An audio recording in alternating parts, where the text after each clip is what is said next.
नमस्कार, छायाज रेसिपीजमध्ये आज आपण पोहे आणि रवा या नेहमीच्या साहित्यातून खूप मस्त असा नाश्ता बनवतोय, जो तुम्ही कुठलीच पूर्वतयारी न करता झटपट तयार करू शकता। इथे मी अर्धी वाटी पोहे घेतलेत, जाड किंवा पातळ कोणतेही पोहे तुम्ही घेऊ शकता। आता यामध्ये पाणी घालायचे आणि पोहे 2 वेळा स्वच्छ धुवून घ्यायचेत। पोहे धुवून घेतले, त्यातलं पाणी काढून टाकले। आता ज्या वाटीने पोहे मोजून घेतले त्याच वाटीने मोजून इथे मी अर्धी वाटी रवा घेतलाय। रवा सुद्धा तुम्ही जाड किंवा बारीक कोणताही घेऊ शकता। यामध्ये आता 1 वाटी पाणी घालायचं आहे, हे मिक्स करायचं आहे। तर इथे आपण अर्धी वाटी पोहे, अर्धी वाटी रवा आणि 1 वाटी पाणी असं साहित्य मिक्स केलं। हे झाकून 10 मिनिटं असंच बाजूला ठेवून देऊया, म्हणजे पोहे रवा सगळं छान सॉफ्ट होईल। 10 मिनिटांनंतर पोहे रवा छान भिजलं गेलं। आता हे मिक्सरच्या भांड्यामध्ये काढून घ्यायचं आहे आणि अगदी बारीक असं वाटून घ्यायचं आहे। तर इथे मी हे वाटून घेतलं, बाउलमध्ये काढून घेऊया।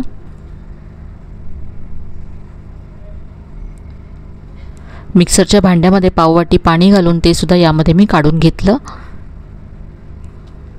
सगळं छान मिक्स करून घेतलं। आता इथे मी 1 वाटी तांदळाचं पीठ घेतलं, रेडी आणलेलं किंवा घरी दळून आणलेलं कुठलंही पीठ तुम्ही वापरू शकता। आता हे सगळं एकजीव करायचं आहे। तांदळाचं पीठ घातल्यानंतर हे असं घट्ट झालं आहे, तर इथे आपल्याला पाणी घालावं लागेल। इथे मी 1 वाटी पाणी घेतलं, यातलं थोडं थोडं घालत जायचं, एकत्र सगळं घालायचं नाही आहे। घट्टसर असं आपल्याला हे पीठ हवं आहे।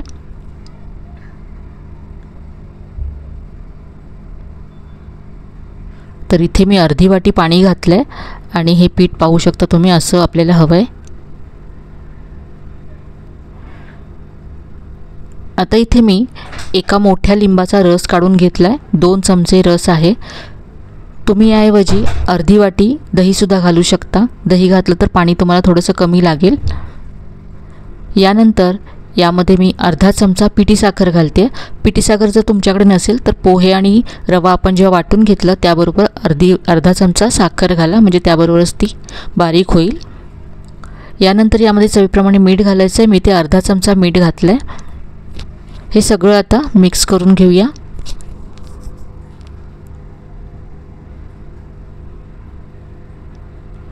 हे सगळं छान असं एकजीव करून घेतलं आहे। आता हे पीठ बाजूला ठेवूया आणि साऊथची फेमस अशी थन्नी चटणी बनवूया। इथे मी तडका पॅन गॅसवरती गरम करत ठेवला, यामध्ये 1 चमचा तेल घातलं। तेल गरम झालं, इथे 2 ते 3 पाकळ्या लसूण घातल्या। यानंतर इथे मी 1 मिरची घातली आहे, तुम्हाला जेवढी चटणी तिखट हवी त्या प्रमाणात घाला। यानंतर 1 मध्यम आकाराचा कांदा इथे मी चिरून घातला आहे।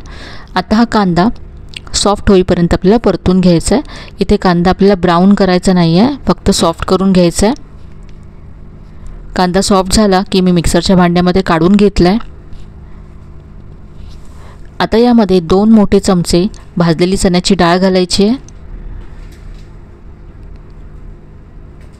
आणि चवीप्रमाणे मीठ घालायचं आहे। आणि आता पाणी घालून ही चटणी वाटून घ्यायची आहे, अगदी बारीक अशी वाटून घेतली ती चटणी मी।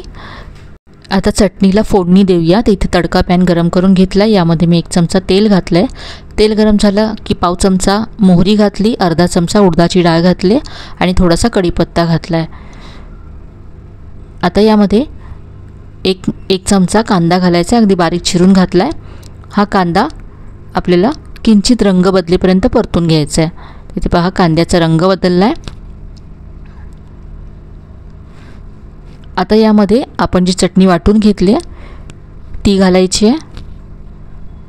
मिक्सरच्या भांड्यामध्ये थोडंसं पाणी घालून ते सुद्धा यामध्ये मी घातलं आहे। आता आपल्याला चटणी शिजवायची नाही आहे, लगेचच गॅस बंद करायचा आहे।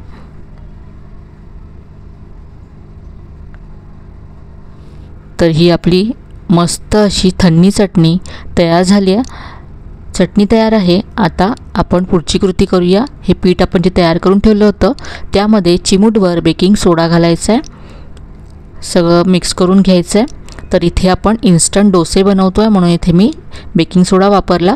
पण तुम्हाला जर बेकिंग सोडा वापरायचा नसेल तर तुम्ही हे पीठ 3 तास असंच झाकून ठेवा, म्हणजे ते छान फर्मेंट होईल आणि मग बेकिंग सोड्याशिवायसुद्धा तुम्ही ही रेसिपी बनवू शकता. तर आता आपण डोसे बनवूया. इथे मी तवा गरम करत ठेवला होता आणि यावरती थोडंसं तेल लावून घेतलं आहे. खूप कमी तेलामध्ये होणारा मस्त असा नाश्ता आहे. आता यावरती मी 1 चमचा पीठ घातलं. थोडंसं पसरवून घ्यायचं आहे. तर इथे मी आता सेट डोसा बनवते.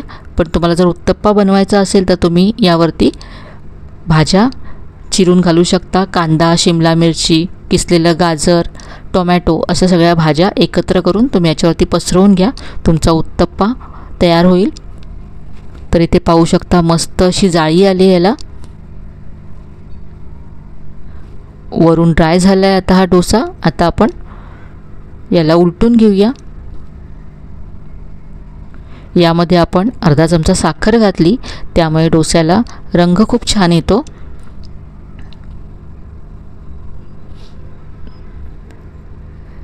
पाहू शकता अगदी मस्त असा हा डोसा तयार झाला आहे.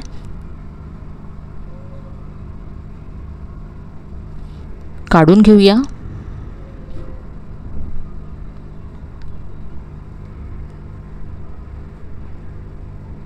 याची जाळी तुम्ही पाहू शकता आणि अगदी मऊ लुसलुशीत असे डोसे तयार होतात. तर इथे मी आणखी एक बनवते. एकानंतर एक तुम्ही झटपट हे डोसे तयार करू शकता. दुसरा डोसा बनवण्यासाठी इथे पुन्हा तेल लावायची गरज नाही आहे.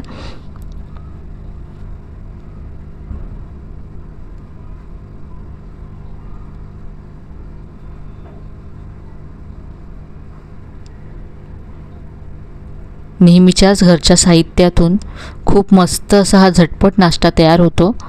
तर हा दुसरा डोसा सुद्धा तयार झाला आहे. काढून घेऊया. इथे मी आपण जी थन्नी चटणी बनवली त्याबरोबर हे डोसे सर्व केलेत. तर आपण जे साहित्याचं प्रमाण घेतलं त्यामध्ये 7 ते 8 डोसे तयार होतात. हे डोसे तुम्ही नाश्त्यासाठी बनवू शकता, मुलांच्या टिफिनसाठी बनवू शकता. दिवसभर हे डोसे असे सॉफ्ट राहतात.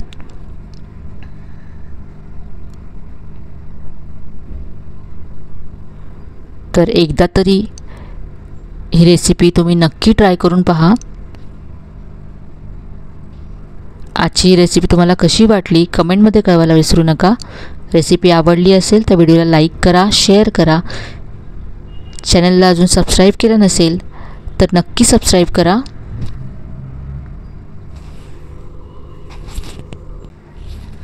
चला तर मग पुन्हा भेटूया अशा छान छान नवीन नवीन रेसिपीसह. तोपर्यंत धन्यवाद.